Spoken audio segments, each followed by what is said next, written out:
How's it going out there, YouTubers? Cyberneticshark here with another new movie review for you. So let's get right into this review and see what I saw.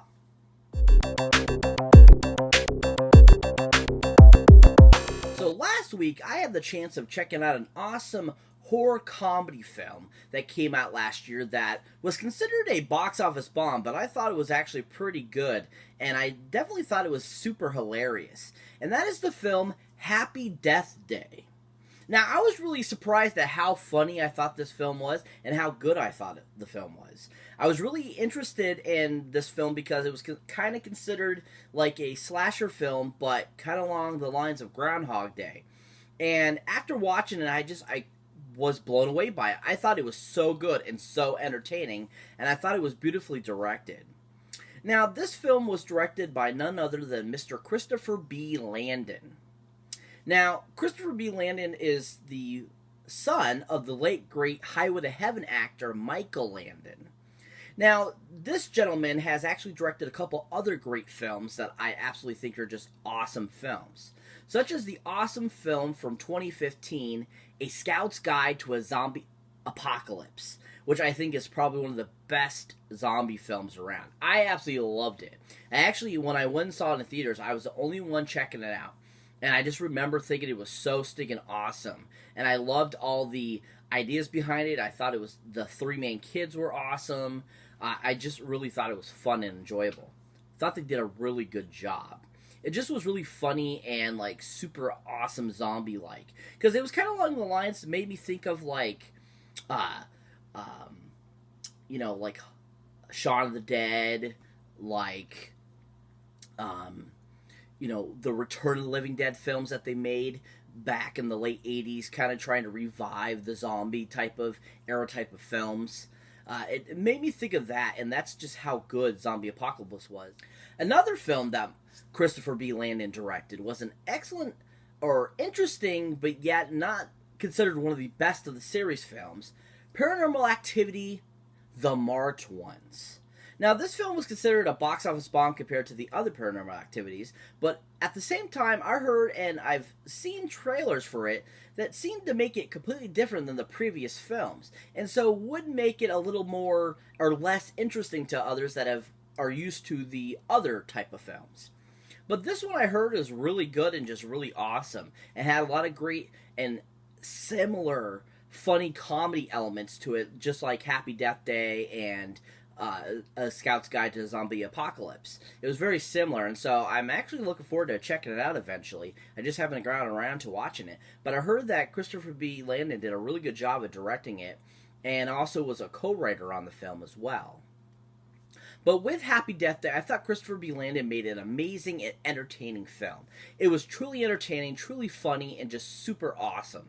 I thought that the main people that were involved in the film just did a really good job. They were very, like, B-movie quality type, and they brought out, such a amazing zombie film, along with, or horror film, I should say, not zombie, horror film slasher kind of comedy film, along the elements, like it says, of Groundhog Day, because it totally made me think of Groundhog Day. Because if you think about it, in Groundhog Day, Bill Murray tries to kill himself like a billion times, and he keeps coming back.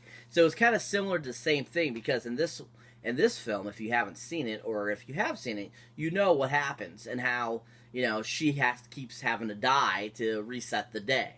So it's kind of, that kind of element, and I thought that Christopher B. Landon did a really good job of taking that and making an awesome and new horror film. It just was really awesome how he directed it, and I loved his writing humor and just his writing in general for the film, because he just made a fun and entertaining film, and that's what, like I always say, movies are supposed to be entertaining.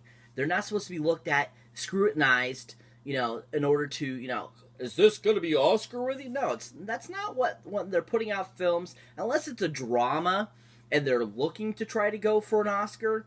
It's a different story. These type of films, they're not like that.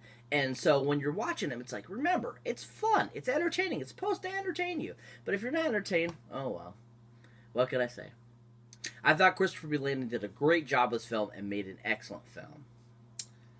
So this film has not a huge cast, not very many known actors and actresses in it, but like the three main people have had some acting credits and have done a lot of like short films and so forth. Now the main actress herself is Miss Jessica Roth. Now Jessica Roth, we all know, or you might have seen her in a couple films that she's done over the years. A couple of those films are such films as a 2015 film starring Sean Bean and Michael Shannon called Wolves.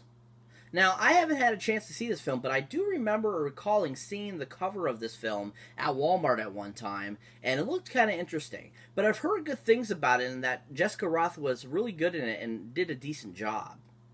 Now, the other film that she was in that I was really surprised and shocked and didn't recognize her in the film was the film from 2016 that was considered a huge praise and a great musical for the new generation. And that is the film La La Land.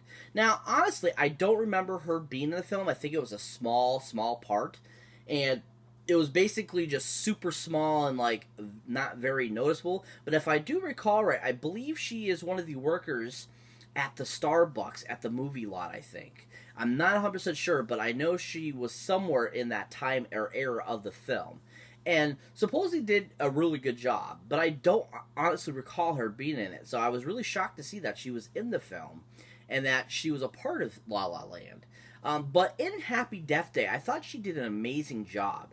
I really liked her character. I thought she was hilarious. I thought she was like super just talented at this performance and did just a really funny and good job. I was actually at first kind of apprehensive about her when I first started seeing her in the film, but then as the movie went on, she progressively got better and better and just was really funny. Really enjoyable. She did that character very well, and you kind of grow to like her throughout the film too, from her being this, high maintenance type of gal to being this, level-headed gal from this experience. And that's pretty much, what ends up happening to her. She goes from this angle down to this angle, becoming centered, basically. And I thought she did a good job of evolving through the film and was really interesting. And I thought she did a good job and made the film very enjoyable and entertaining. Another person, an actor that's in this film, is a gentleman that I really wasn't too familiar with before watching this. But I have seen one of the films that he was in previously, but didn't realize that was him. And this gentleman's name is Israel Bouchard. Now, Israel Bouchard, the other two films that he has been in are such films as a 2015 film, The Bling Ring, which was like a teen comedy / kind of teen heist film based on kind of true story type of film that MTV ended up doing. And I remember when that came out, I actually haven't seen it, but I do recall him actually being on the cover of the film after I kind of researched him. And I'm like, oh yeah, he was in that film, but I never ended up seeing it. But I heard that the film was really fun and decent, and a decent like teen kind of comedy / thriller type of film / kind of like investigation film.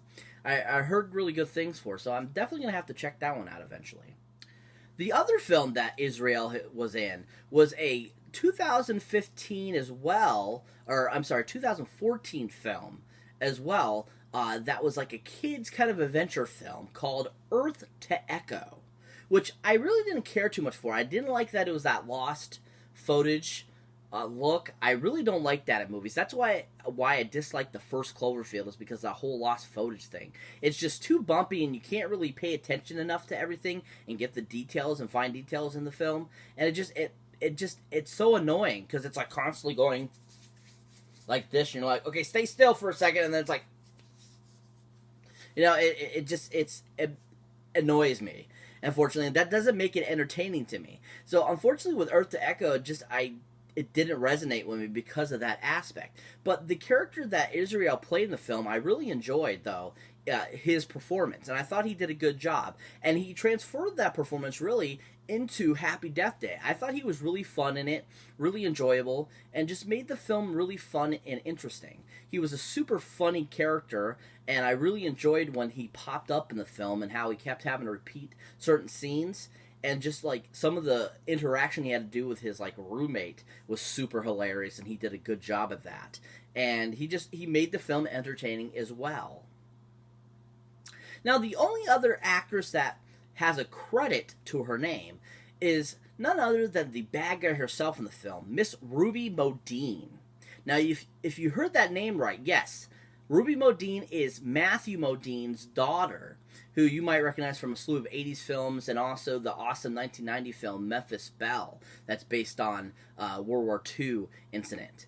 And I was really shocked that she was his daughter, because like she really doesn't look kind of like him, but looks so much more like her mother. And so it's kind of interesting when I found out that that was his daughter. I was like, wow, that I can't believe he created that, because he's not really the most attractive looking guy. So I was like really shocked. But at the same time, I thought she did a decent job in the film and was a decent actress. Definitely his acting ability came over in presenting to her and made her a decent actress as well. The only thing she has to her name, and she's been a regular on this show for the last couple years, and that is the show Shameless, that is on Showtime with William H. Macy. And she plays one of the main characters in the show for the last few seasons as well. But other than that, she's only been in some short films. One happened to be a film that her father directed called Super Sex. And unfortunately, she, like I said, she doesn't have much other acting credits except for Shameless. But her acting ability was really intense and really good in this film. You really felt her anger, you really felt why she was the way she was, and she did a decent job. And I really enjoyed her character too, and I thought she was a decent bad guy, and I thought she did a really good job and made the movie very enjoyable. Now, Happy Death Day, like I said, I think was just an utterly intense and amazing and fun. Really super entertaining and really good. Now, if you're not familiar with what the Happy Death Day is about, basically the premise is this girl basically wakes up on her birthday, September 18th, I believe, or February 18th, and basically, plays her day out and then gets attacked by this person and dies, but then wakes up the next morning fine. And basically she keeps doing this over and over again until she finally figures out what she has to do in order to stop this and be able to go on to the next day. And that's pretty much what the premise of the film is, and the few people she interacts with throughout the film help her to try to figure this out and to stop whatever's causing this so that she can go on with her life and learn a life lesson, basically. So, I mean, like I said, really fun film, really amazing, super hilarious and action-packed, lots of great scenes, lots of great one-liners. Everyone involved was really good in it, and like I said, Christopher B. Landon did a really amazing job directing it. Really amazing job. I thought he was really excellent in it, and just did a really fun job, like Scout's Guide and like the other movies he's directed. It just was a fun-filled ride, and I am surprised that it didn't do better than it did, and how the critics just panned it. It totally worth the watch. Giant 10 golden movie boxes up on this one, guys. Definitely check it out. Worth the watch. Super funny, super entertaining. So that's it for this movie review, guys. As always, thank you for watching. Thank you for liking. And as always, thank you for subscribing. And if this is your first time here, or if you've been here before and haven't subscribed yet, what are you waiting for? Hit that subscribe button so you don't miss one of these awesome videos I do. Or any of the videos I kind of do. And also, please keep your eyes out for any older, newer videos you might not have seen mine yet. And as always, and check out that link down below about the awesome Horror Pack, folks. The Horror Pack is an awesome subscription service that comes right to your door of either 4 DVDs or Blu-rays of awesome horror goodness. And each of these boxes comes with a limited edition that you can't get anywhere else. And also, if you're interested in signing up or are going to sign up, let me know down in the comments so I can hook you up with a discount on your first month. And as always, catch you next one.